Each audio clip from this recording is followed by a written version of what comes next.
as you bring it around,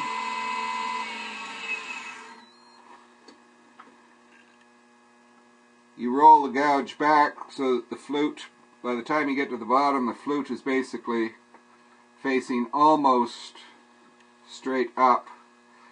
You still want to be cutting, you don't want to be cutting with the exact nose until maybe your very last finishing cut, but like just when you're trying to join. So when you're turning the other side of the cove, you do the same thing, only from the other way.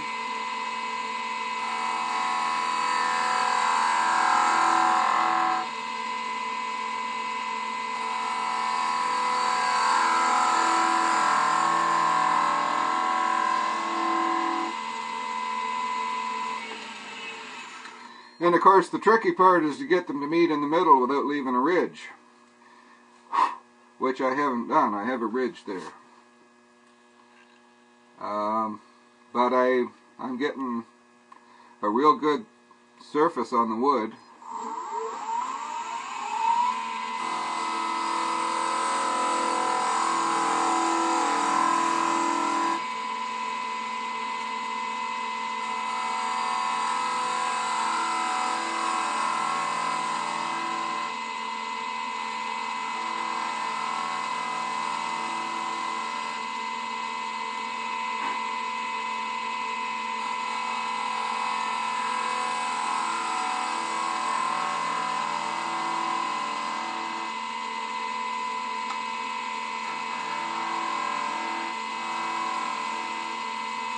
And then when you're trying to blend the two cuts together and get rid of that ridge,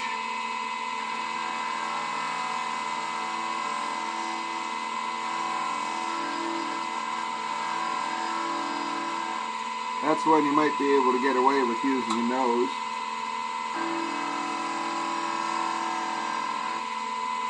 Okay, so that's not bad. Now, because this is going to be the front knob for a plane, we don't really want this sharp edge here. So we want a rounded shoulder going down into that cove. So rather than starting like this, which is going to leave me that sharp shoulder, I'm going to start and roll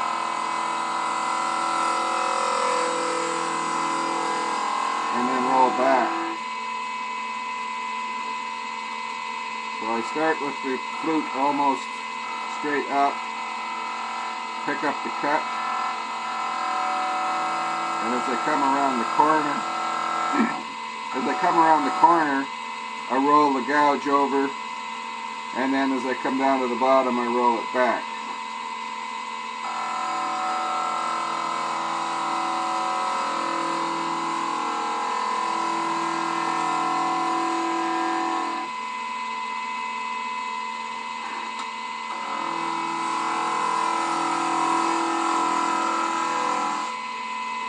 Now that's actually kind of small for a plane knob, but this isn't actually going to get used, so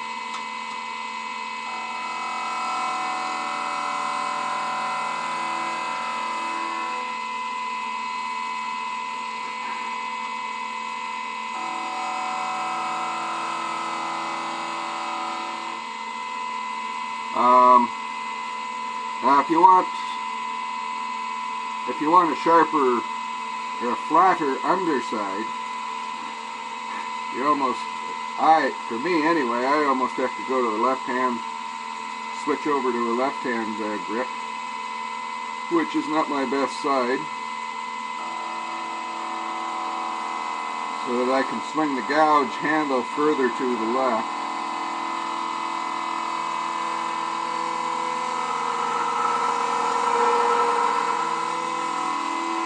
And then again, roll it back as I come out the bottom.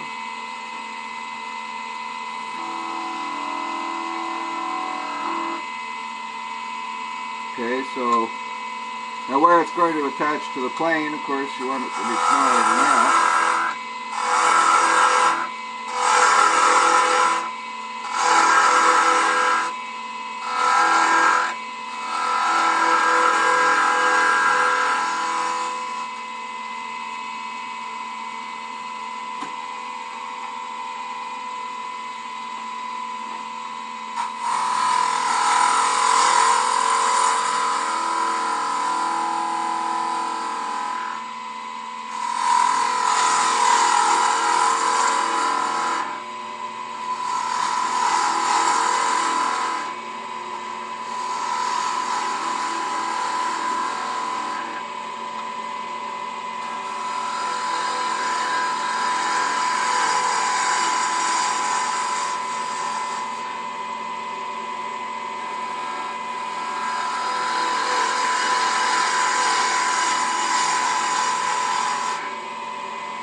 Okay, so that's all of these cuts are leaving me a pretty good surface using this spindle gouge. Well, you're probably going to want the knob to be a lot taller than that too.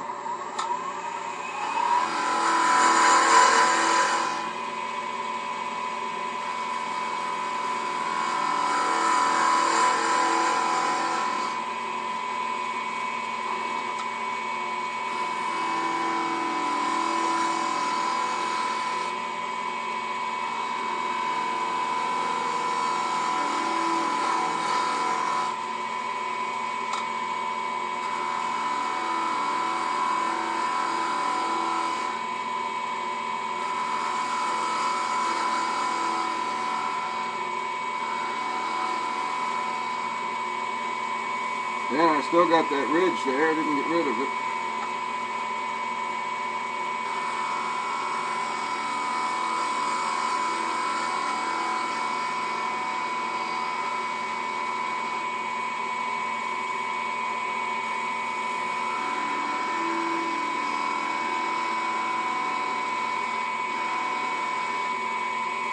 Okay, so that's reasonable anyway.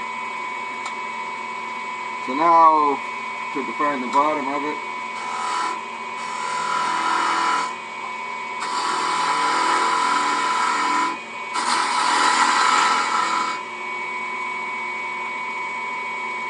I want to line the bevel up with the cut and sort of roll my way in so that it doesn't grab too quickly. Just like that. Do it twice in a row, just in case you missed it the first time.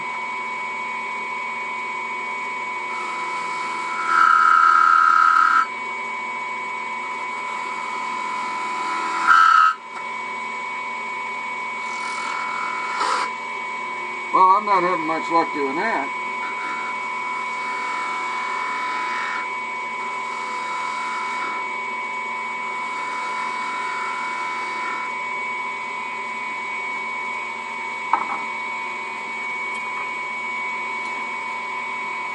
Okay, so I'm going to give it a shot with a skew here, see whether I can get that going.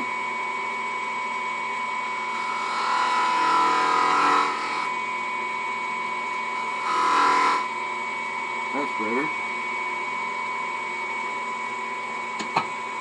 So that got me the shoulder, so I can now put my bevel against that shoulder and get some support before I actually start cutting wood.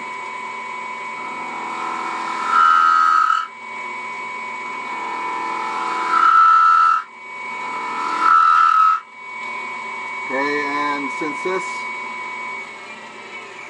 because of the way the grain is running in this, that's short grain across there now, so that'll break pretty easy. So I don't want to take it too small.